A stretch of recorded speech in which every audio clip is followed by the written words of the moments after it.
Welcome to the Vigor Life Podcast, a source of inspiration, lessons, stories, skill sets, mindsets, and strategies to invigorate and expand all areas of your life. Let's go. What's going on? Coach Luka back here with the Vigor Life Podcast. And today, well, actually, before we even start, because today what I'm gonna talk about is I've been working on this.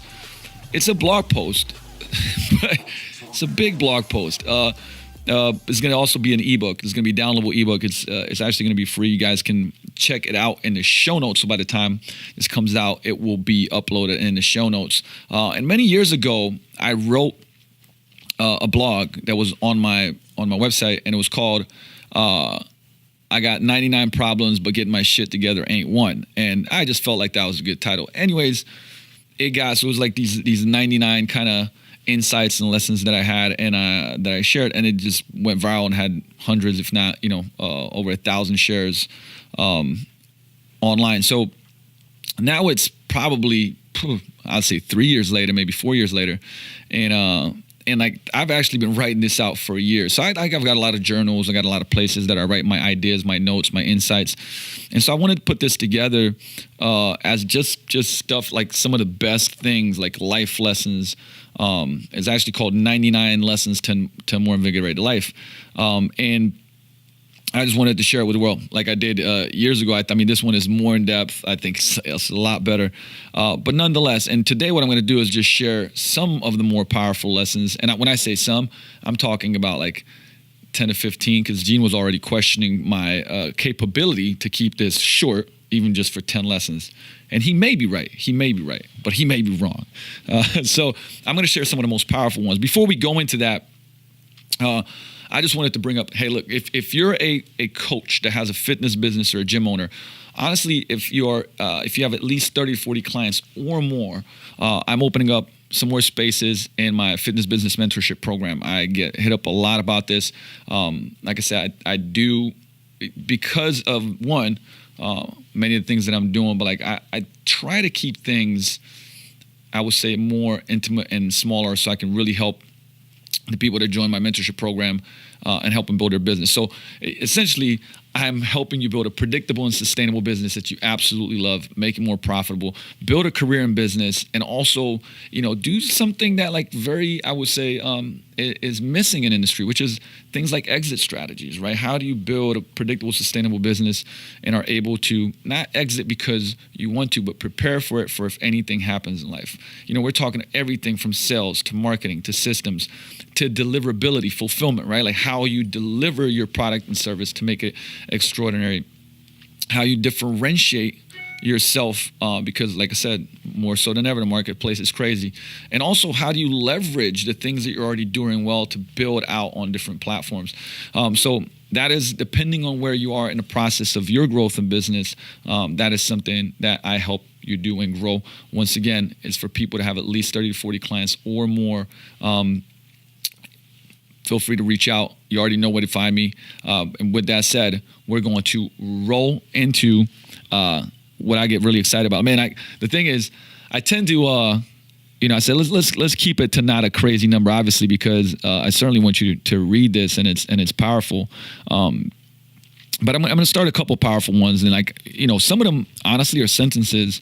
Some of them are more like deeper insights that I wrote out almost like a mini blog post. So the first one is almost the frame of everything, and it's be willing to be a beginner every single morning.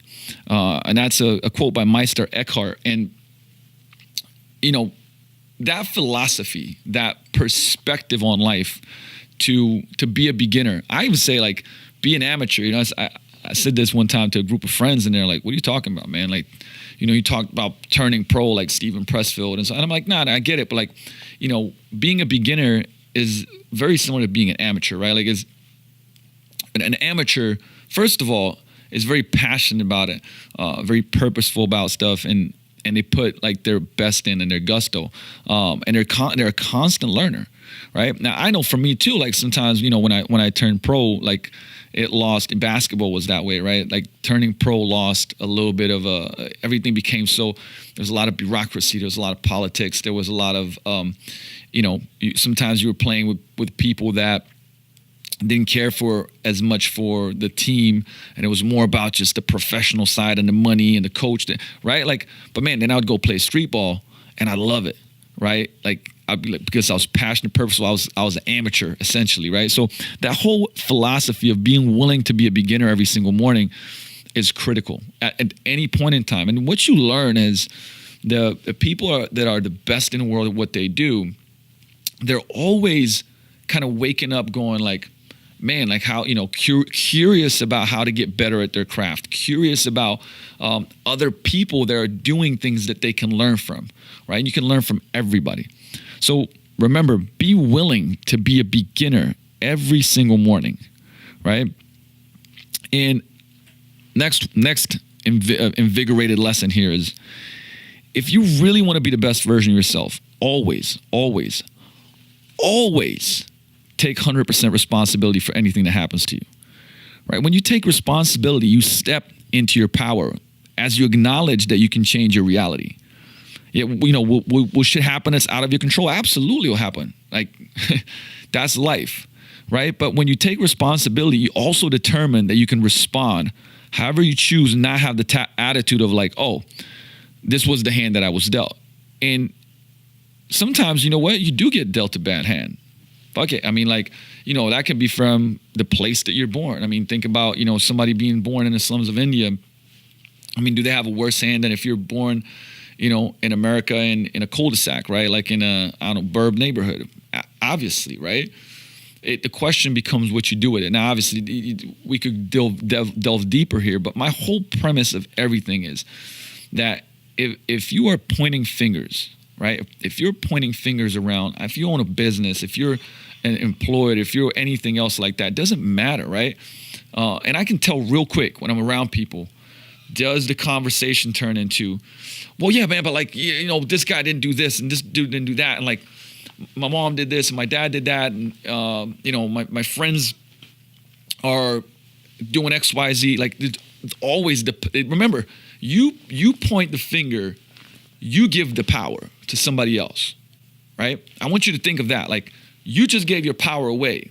Now, if you go like, hey, listen, that was shitty, okay? That was out of my control, but I take responsibility for how I changed this, right?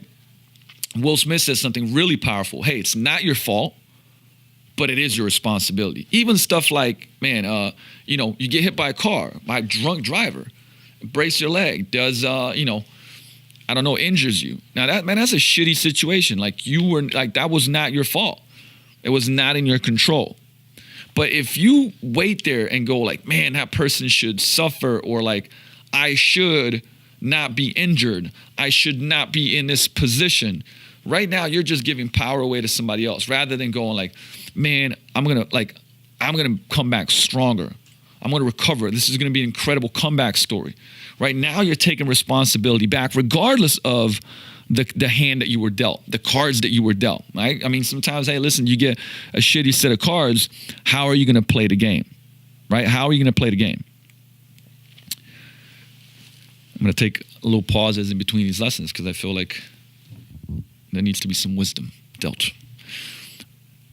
Another invigorated lesson is falling in love with the process, right? Falling in love with the work. And I talk about this often, but remember that part of meaning in life is connected, to what you do to create. So your work, and that's in whatever you want to achieve. So if you constantly attach happiness to when I get there, you're always going to feel the gap of where you are and where you want to be, right? So remember, goal setting and visualizing is important, but you should also remind yourself of what you've done. When I think The Gap is one of the, I would say, Dan Sullivan's strategic coach books, where, this idea of the horizon, right? Like, if you are right now, I'll use money as an example because it's just simple as metric. It's, a person that's making 25 grand a year, and it's like, man, like, I can't wait to, I'm going to work hard to make, 50K a year, right? And then you get the 50 grand a year. And then you want to make, and actually, I can tell you, I know people, if I look at the last like 6-7 years, they went from, making 30 to making over 100, and they're not satisfied because they're like, yeah, but now I want to make 2, or they're comparing themselves to the person that makes 4, or they're comparing themselves to the person that makes whatever, right? That's chasing the horizon, right? It's absolutely, it's chasing the horizon. And, you know, what happens when you get to the goal? Well, the horizon continues. It's a never-ending process, right? It's a never-ending process. So you have to kind of learn how to, one, look back at what you've achieved and, you know, still pursue, like I said, I think Tony Robbins said, like, he said, let me give you a one-word solution to your happiness, right? Progress, right? Progress. If we're progressing in life, then we feel accomplished, right? Which is why I've mentioned before, the success comes from succession, which means progress. Really, it means the next step. It means progressing. It doesn't mean you've won everything. Like there's an end goal, and once you get there, you know, you're in the peak of Everest, and there's nothing else, right? Human beings thrive off of progress and improvement, right? Which a lot of times is, like I said, it's an intrinsic drive too, because you get a little better at something, right? You get a little better at what you do, you actually feel accomplished. But if you're just chasing the horizon like a number, and what happens when you get to that number? Somebody will go like, well, you set new goals, right? Like you expand. True, right? But if you attach like fulfillment or happiness to a thing and a goal and a point in time that disappears as soon as you get there, right? It's like legitimate. That's what happens. Like when I make 100 rand, okay, cool, you make 100 rand. What now? You buy the bigger house, this, that, the other. Okay, what now? Right? So you have to understand that if you don't, you know, if you don't look at, first of all, what you've accomplished, like look back and go like, man, you know, I talked about the daily wins and mapping out, you know, every week and every month, like, hey, what are the things that you accomplished so that you build this strategic confidence? But, you know, if you don't look back, then you're always chasing the next goal and not enjoying the process of what you're creating, right? There's so much pressure that you put on yourself when you're always chasing the elusive end goal, you know. So while there's excitement of, you know, with the challenge of mastering what you do, with creating, with being in love with the process, there's a fulfillment there. You know, in the book, The Flow, they talk about that people are the most engaged when they're doing work, right? When they're fully present and focused and zoned in on their work. But remember, like if you're worried too much about like the outcomes and not the process, like you know, once again, like you could be doing good stuff or stuff that you set out to do, and yet at the same time, you're not going to be fulfilled. And if you ever get stressed out about being stuff, please watch the documentary on Netflix called Euro Dreams of Sushi. Talk about a man dedicated to excellence.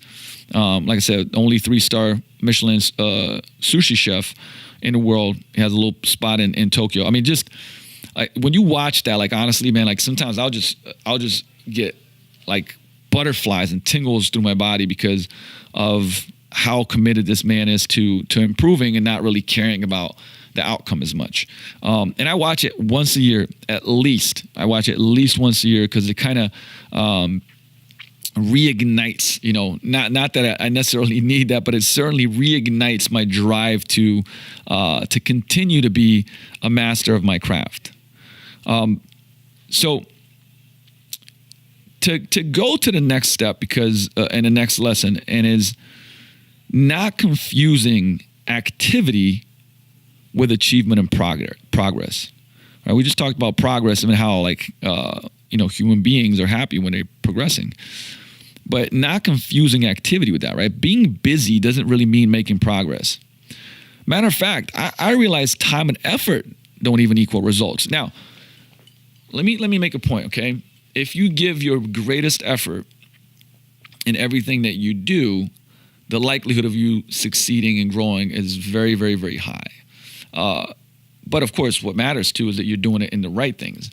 And here's why I say this, right? And I said, I realize that time and effort don't equal results.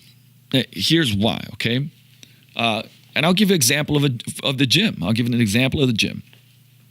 So, person goes, you know, it lost some weight, wants to do, you know, lose some more weight, starts going to the gym, doing 4 days a week of, you know, hour and a half of cardio, lifting weights another 4 or 5 days a week, cuts calories drastically, sees a little bit, some more results, stalls, sleep gets messed up, they're stressed out, they start putting weight back on, don't know what's going on, fall off the wagon, right? Like, so they're putting in that time and effort, but they're not seeing the results. This is an example.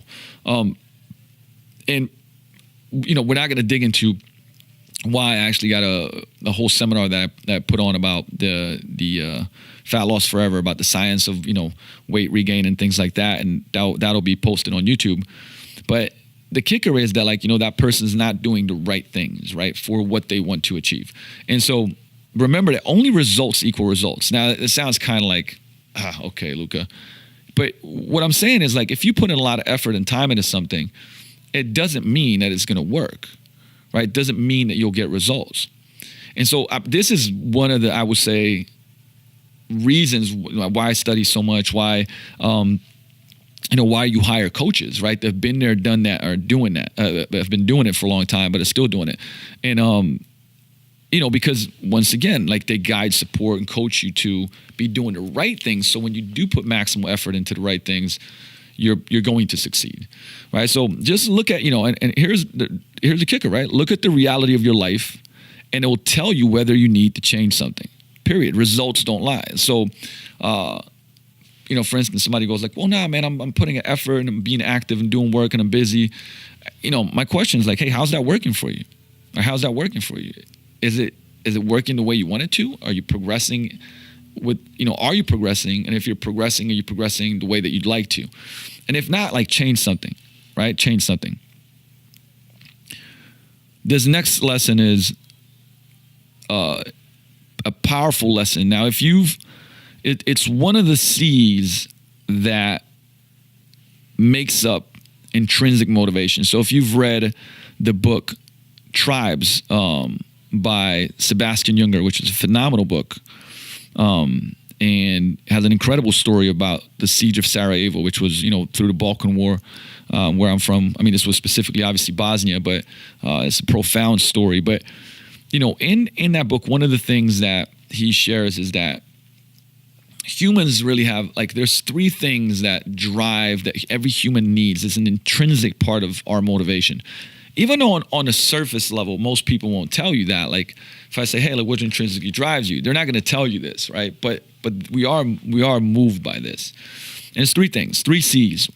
One is competence. So competence is like, building off of what we just talked about, which is to continue to get better at a craft. It could be competence in fitness, could be competence in your job, right? But becoming more competent with your skills and what drives intrinsic motivation, right? Like Daniel Pink in the book Drive talks about this, about how, like, at a certain point in time, once we have the base level needs met, like, that is what drives us in our lives, is to be better, right? The second one is, because I'm going to leave the last C that I want to mention for last, but the second one is connection, right? Connection, community. Like, we want to be connected to others. I mean, this is this whole social aspect and why our brains grew. Great book, if you want to read on that, is like why our brains actually develop. It was actually a book called Social. So, I've talked much about that, about connection, about community, about, the actual tribes, and like how we seek those out and like we need them, right? And the last one is contribution. And this is the invigorated lesson that I wanted to share, right? Is contribution is one of the highest forms of fulfillment. And, Tony Robbins once again talks about this.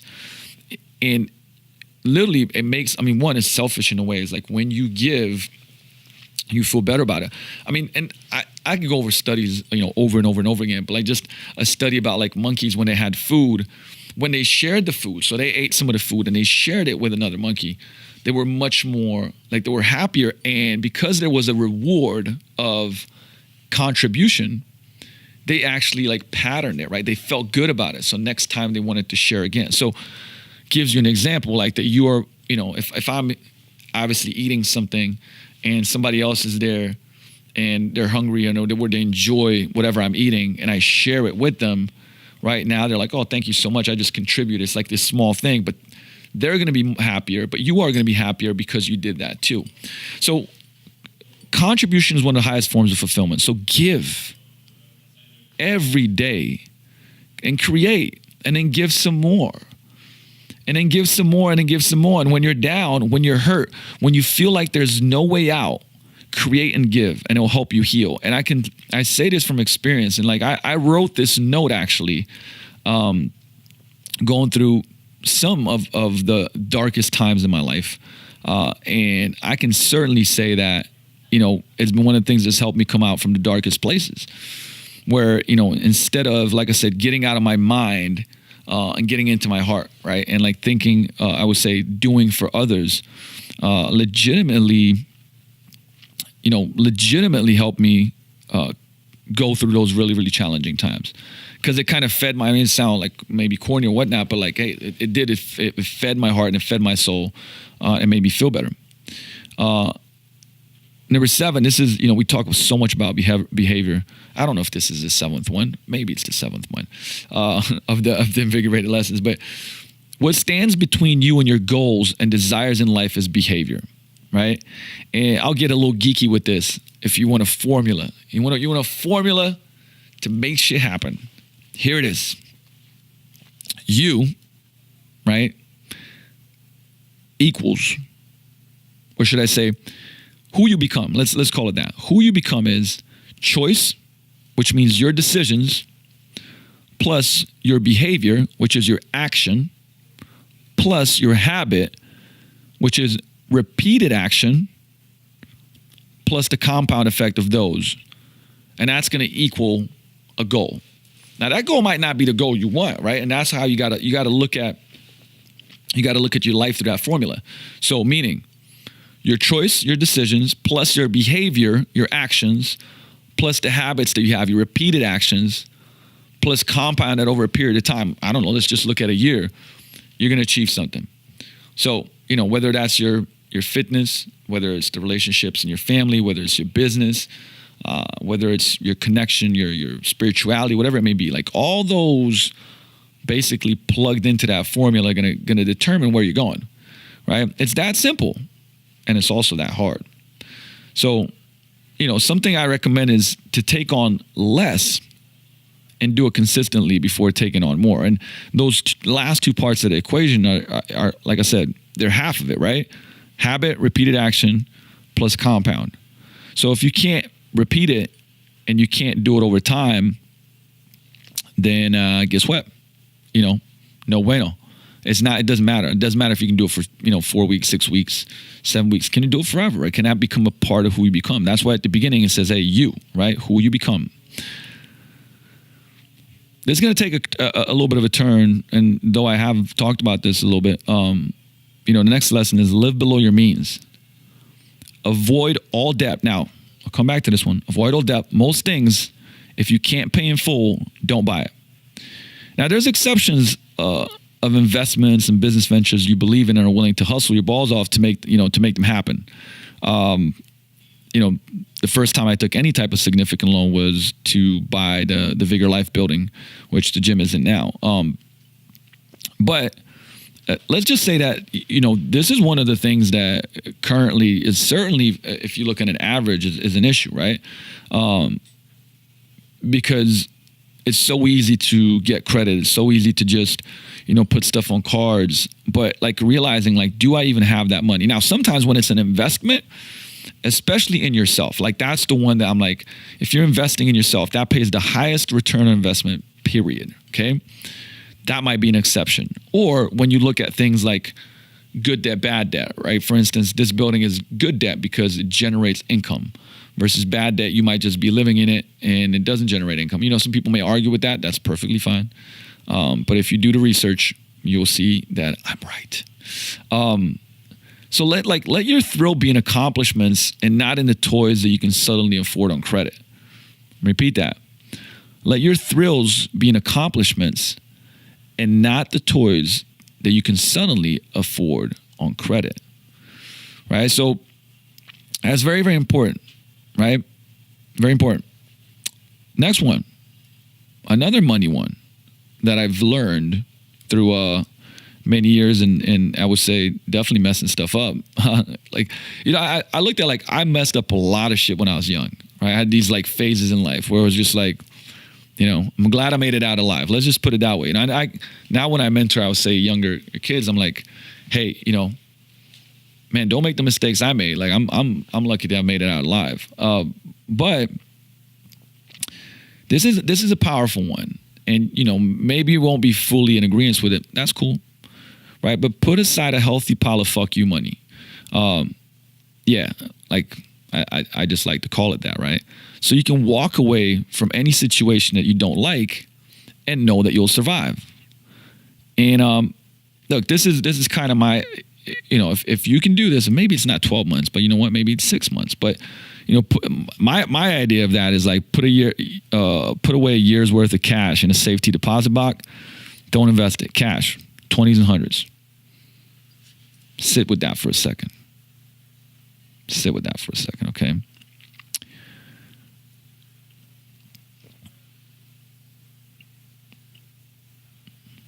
I'm having a moment, right? Because I'm sliding down in these lessons right now. Oh, okay. So there's something about making, like, the other day in team training, I said, because somebody brought up a reason, right? Like, oh man, it's the reason that I didn't come to a small group on Tuesday, right? And reasons are a lot like, essentially, reasons many times are just excuses. Let's be real, right? Like, they're just excuses. And I was just bringing up, because it was kind of like a funny reason. It wasn't a really reason. It was almost like, well, I just was not as committed to doing this than I was to that. So, is your commitment bigger than your excuses? And I was just talking about that, right? Okay, I'm going to piece these two lessons together, honestly, because they kind of piggyback on each other. And it was, stop making excuses, right? Doesn't matter how much the system or your parents or whoever else messed up your head, you're old enough to rewrite your story and make a change. Nothing will change until you do. It's an inside job. I love that movie, by the way, The Inside Job. Phenomenal movie. Denzel Washington and Clive. Damn it. I know his first name. I can't remember the last name. Phenomenal. Clive Owen. Yeah, that's what it was. Thanks, Gene. Great movie. But the whole point of it is, like, you got to stop blaming that shit too, even though if it was true. But I was, I say, like, Bedros is like, man, you gave the pen to someone else to write your story. You got to take that pen back and write your own. So, and yes, it is an inside job. It means you got to do a bunch of work. And that's why I think it's so powerful to, explore the narratives that drive your life. Things like, I know for me, and still I got to battle it, right? Like, you're not enough and seeking significance and shit like that, right? But to touch on what I just said, right? No matter what you say you want, if you've got an underlying subconscious belief that it's going to cause you pain or it's not available to you, you either, so once again, if you have a underlying subconscious belief, may not be conscious, right? Like, where you're saying it out loud, and you say that you want something, but the belief doesn't match the stuff that you tell me that you want. You're either going to, you won't let yourself have it, or B, you let yourself have it, but you'll be real messed up about it, and then you go off and lose it anyways, right? One of those two. So let me give you a scenario, okay? This is gonna help you definitely, like, visualize this. So let's say your conscious mind is saying, I want to lose 25 pounds. Subconscious mind says, man, people aren't safe. I'll get hurt. I must build a shield to protect myself. And then the body ends up being a fortress of fat, right? So this is an example. This is real shit. Or here's another one. Your conscious mind, somebody goes like, hey, Luka, man, I want to travel the world. Subconscious mind says, fun equals irresponsible. And if I'm irresponsible, I won't be loved. This could be something stemming back from, like I said, growing up, parenting. Like, this is the the behaviors that patterned this subconscious belief. And then your passport blank, right? You ain't doing shit, okay? So this means that the most important thing that you can do is inquire about your subconscious beliefs and explore how they got there. And then it's time to question whether they serve you. I keep coming back to this, right? Because it's like, you have to explore it and like really kind of write out, like, what is your belief, right? And time to question whether they serve you. And if they don't, then let them go. And suspend this belief to give space to something better. Dax Moy taught me, right? Like, sometimes it's heavy to go from like this one belief that's holding you back and then just go like, I need you to believe this. No, how about just suspend this belief? All right. Suspend this belief about this other possibility, right? And I'll ask you this: do your beliefs serve your vision and dreams? Right? Do your beliefs serve your vision and dreams? It's a powerful question, right? And sometimes you got to stop and explore it, because otherwise you'll never get to the bottom of it. One of the next lessons is travel and hang out in odd places before spending money on houses and cars. Buy time. Use it. Live before you settle down. And, maybe we should never truly settle down. Who says we should? And when I say by like truly, should we settle down? It's one of those things, like, people always tell me, like, man, when you have kids, like, you won't travel as much. And that's their belief. I believe I will travel. Put it this way, still a lot. Maybe not as much, but still a lot. But let me repeat that first part for you, right? Travel and hang out in odd places before spending money on houses and cars. That's one thing that, I get sad about, was like when I talk to people and they're like, they haven't traveled anywhere. They haven't had these experiences, met different people, different cultures, just experienced the world. But, they're like, oh, but look at my, $120,000 car. Now, I have a nice, expensive sports car, but trust me, it was a long time, I traveled a whole lot before I got that. Because I invested pretty much, almost everything into myself and into experiences before that. So, just think about that, because I've shared this before. Like, I believe that, people traveling would, I think it was Richard Branson that says, I got it somewhere, right?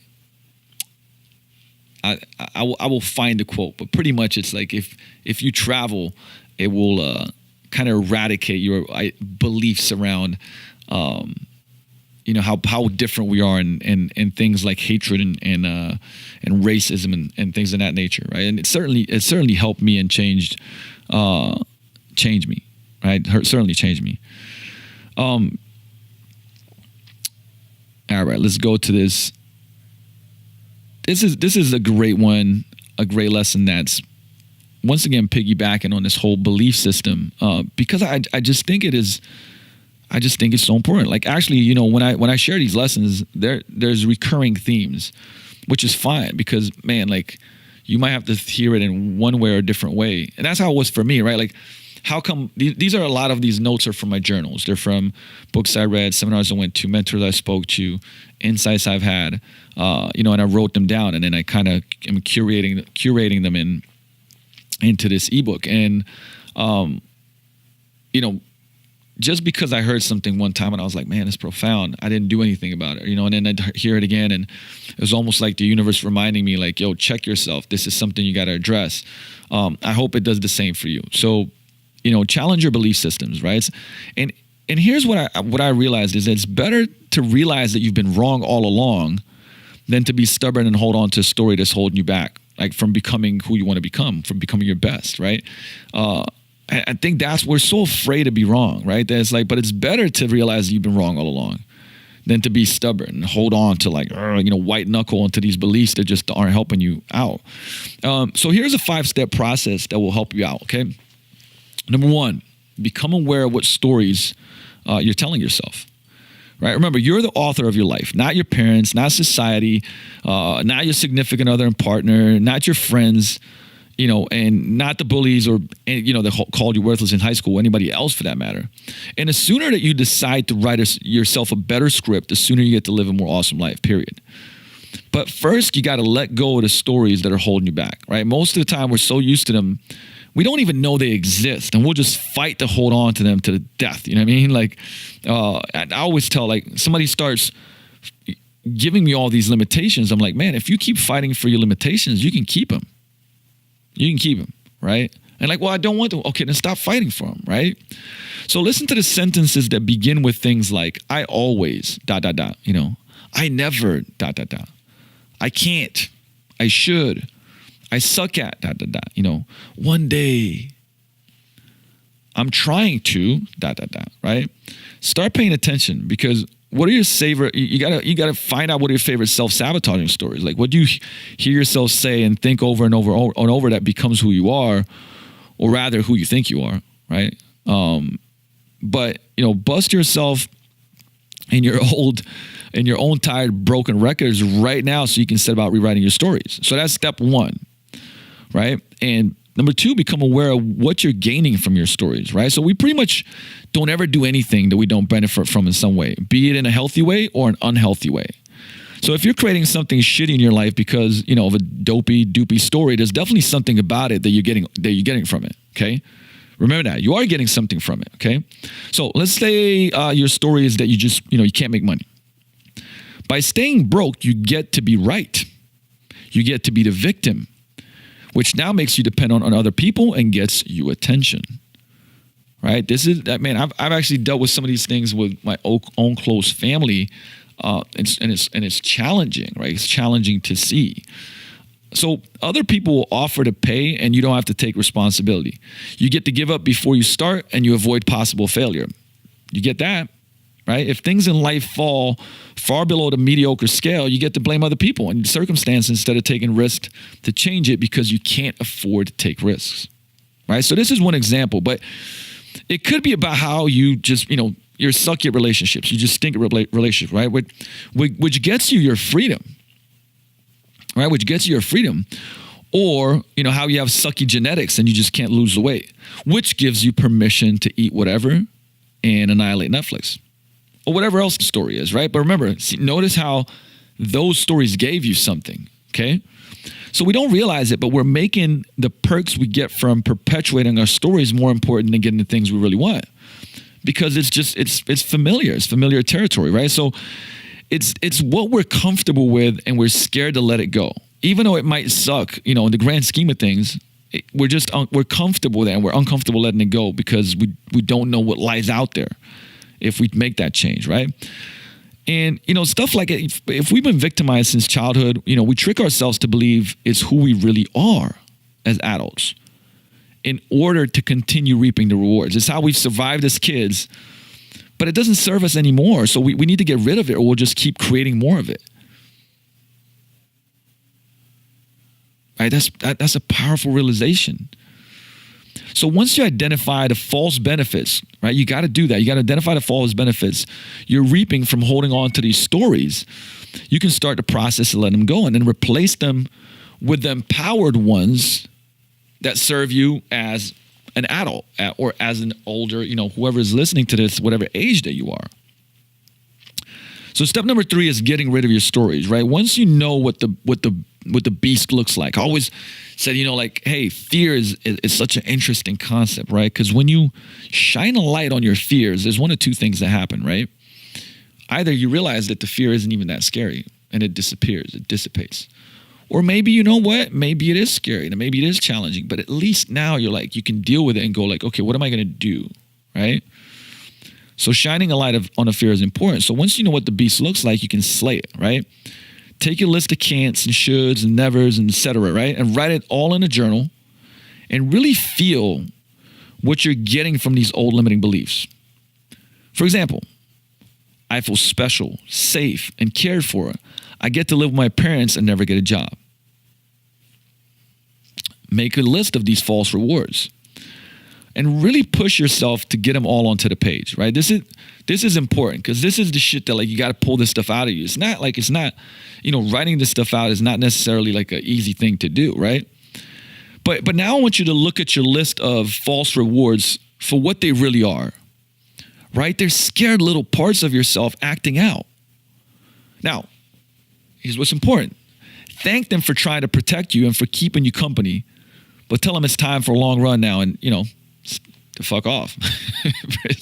You got to tell them to fuck off now.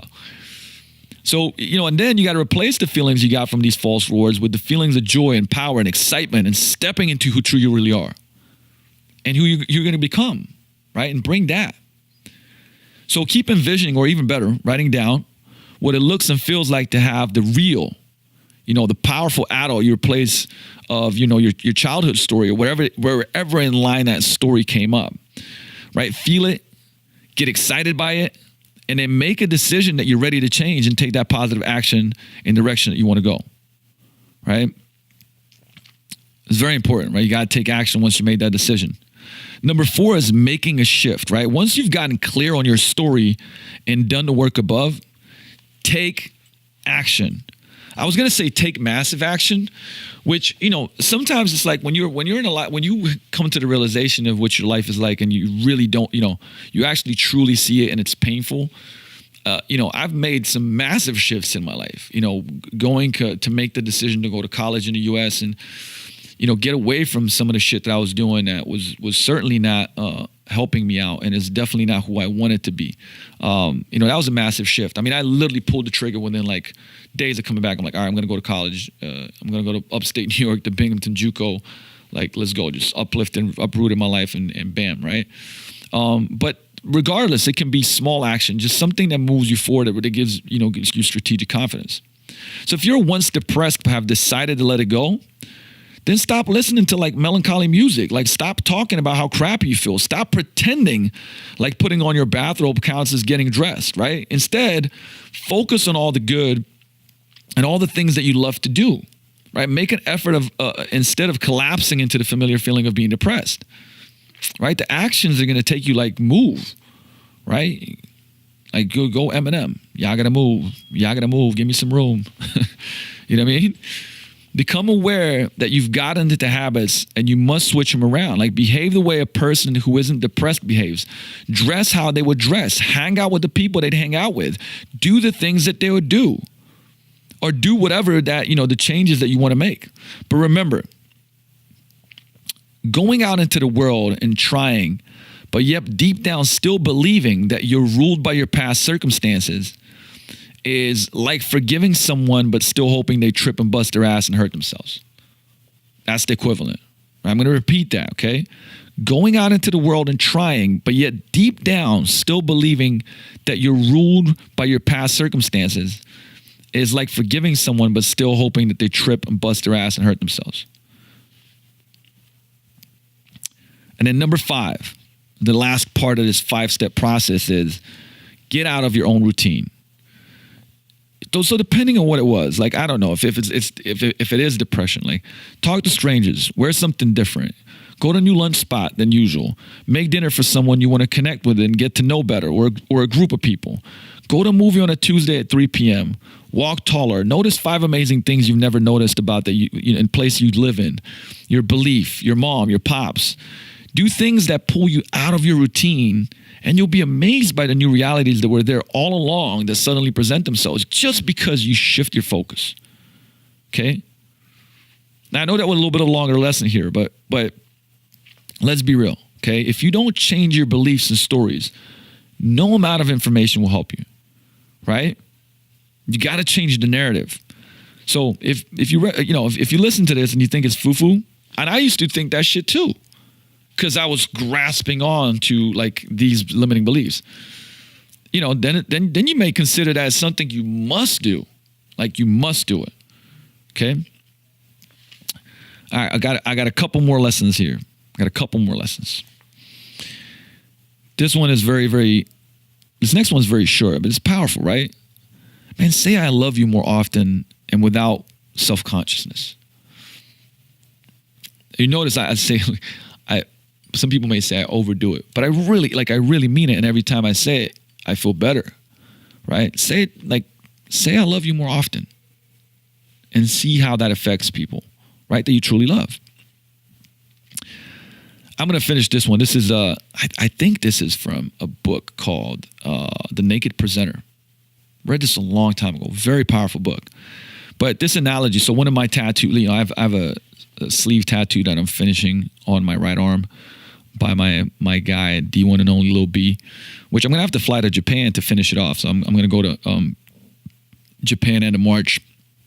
I'm going to watch Demetrius Johnson fight in his first one fight with my friend Joel Jameson, and spend about anywhere from 7 to 9 days in Tokyo. Probably fly out to Kyoto and whatnot. But I have a big kind of like obsession with the Japanese culture and Bushido, the warrior's way, and inside. And then one of parts of my tattoo where they're getting finished is going to have a whole bunch of bamboo in there, and this part that I'm going to share, this lesson I'm going to share is why, because it comes from like the lessons from the 7 lessons from the Japanese forest. So this lesson in the ebook is called "Be Like Bamboo." And the thing is, I like things in life that are easy for me to remember and to connect lessons to. We all love stories. We love analogies. It's something that's easy for me to remember. It's something easy for me to visually represent, like, when I'm doing art and doing tattoos. And this has been like really profound for me, right? And like I said, it's called the 7 lessons from the Japanese forest. The first lesson is, so notice that like there's lessons under lessons in some of these. That's why I went deep. I went way deeper in this ebook than the previous blog post that I did 3 years ago. Number 1 is bend but do not break. Be flexible yet firmly rooted. So one of the most impressive things about bamboo is how it sways with even the slightest breeze, if you've ever seen it. So this gentle sway is, imagine, a sign of humility, right? Their foundation is solid, even though bamboo moves harmoniously with the wind, never fighting against it.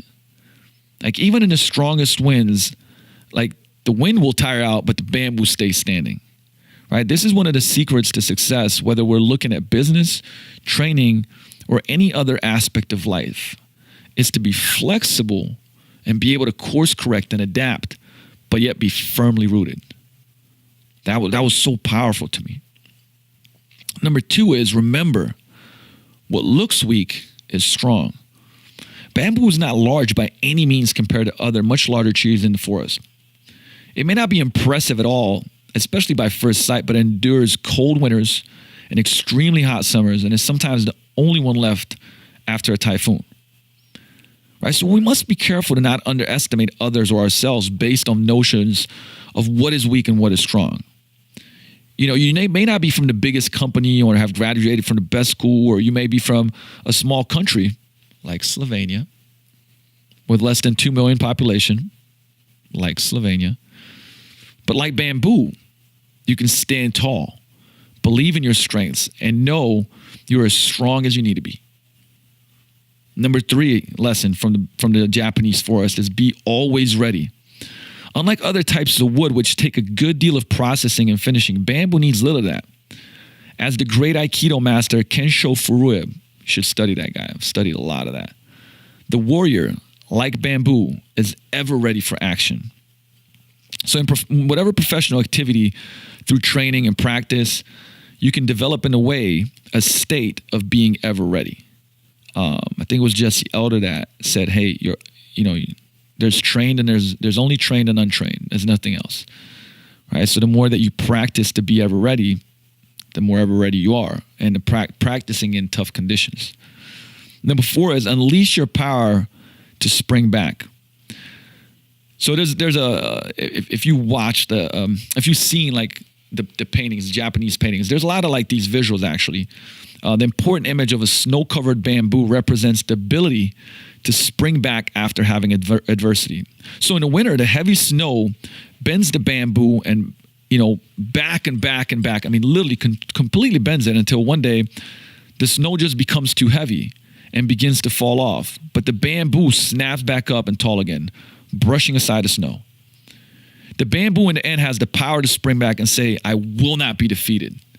Right? So even though that whole load and it's bent and it's, you're like, holy shit, it's going to break, man, it always pops back up.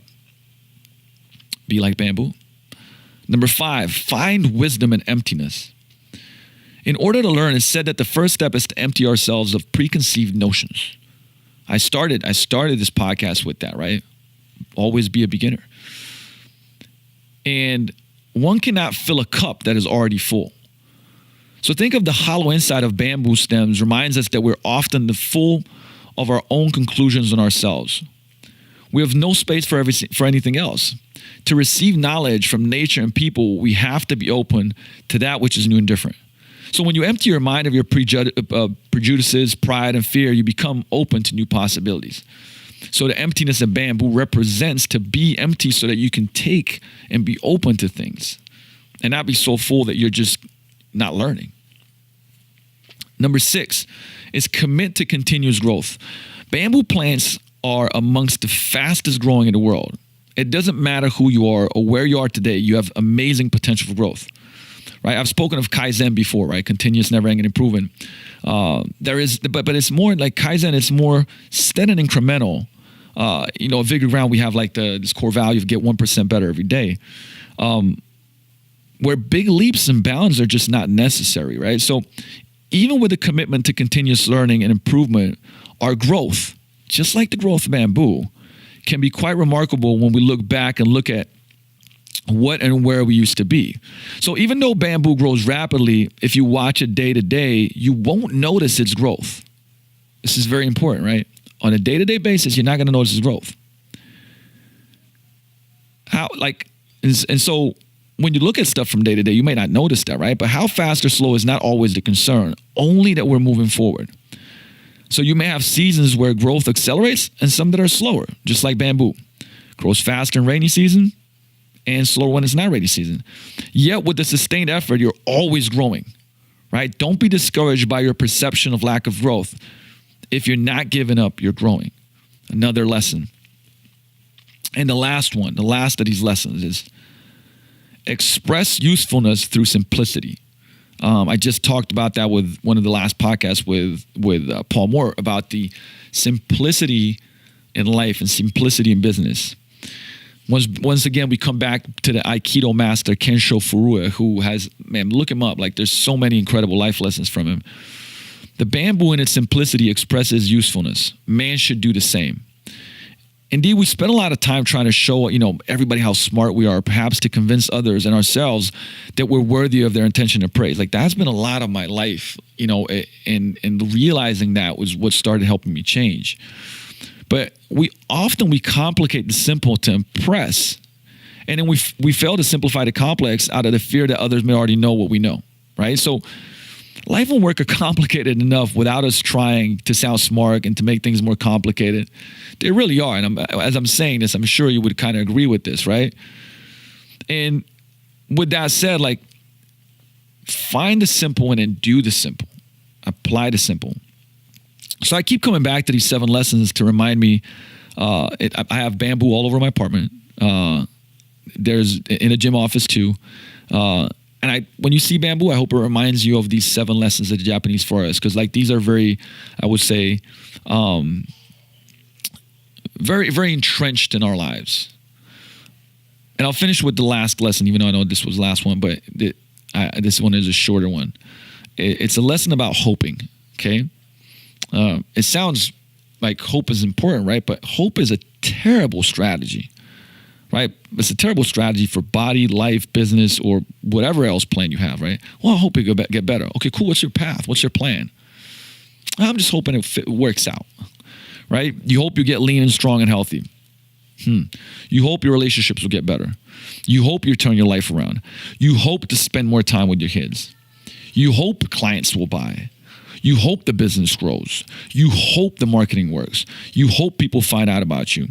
Hope in business or anything else is as logical as trying to fly a plane with no wings, right? You need a path and a plan, and you need to do the damn work, period. So don't hope, take action, have a path, have a plan. Like I said, hire a coach, find a group, find a mastermind, surround yourself with people that have been there, done that, and still doing it. So that was about, because I wasn't counting, but I think that was probably about 12 to maybe 15 lessons at most out of the 99 lessons to the invigorated life. Check out the show notes for the link to the blog, for the downloadable ebook. Once again, that is free. You might just have to give me an email so I can communicate with you even more. But if you don't like that, that's cool. Unsubscribe. And with that said, guys, love and appreciate you. I hope these lessons, I hope there was one insight. Like I said, if there's one insight that jolts you, if there's one insight that makes you change and do something different, and take a course of action to move in a different direction in your life, the one that you want, the one that serves you, then for this episode, the job was done. But remember, never make a decision without taking action at that, like following the decision. Don't make a decision and go like, I'll do it tomorrow. Nah, you got to move forward right now. So move forward on something that I shared. Write down a note, take action, do something, right? And as always, I love and appreciate you guys for listening, tuning in. I love when you guys share. Get those 5-star reviews on iTunes. Like I said, that helps the show grow. We're getting to thousands of listeners now per episode, and like I said, this is my purpose is to help somebody move forward. And if you listen to a show a week, man, if you move forward a little bit 52 times a year, like you're going to be a different person next year, and you're going to be in a different place, and that's what matters to me. So with that said, love and appreciate you guys. I will talk to you and see you soon. Peace out.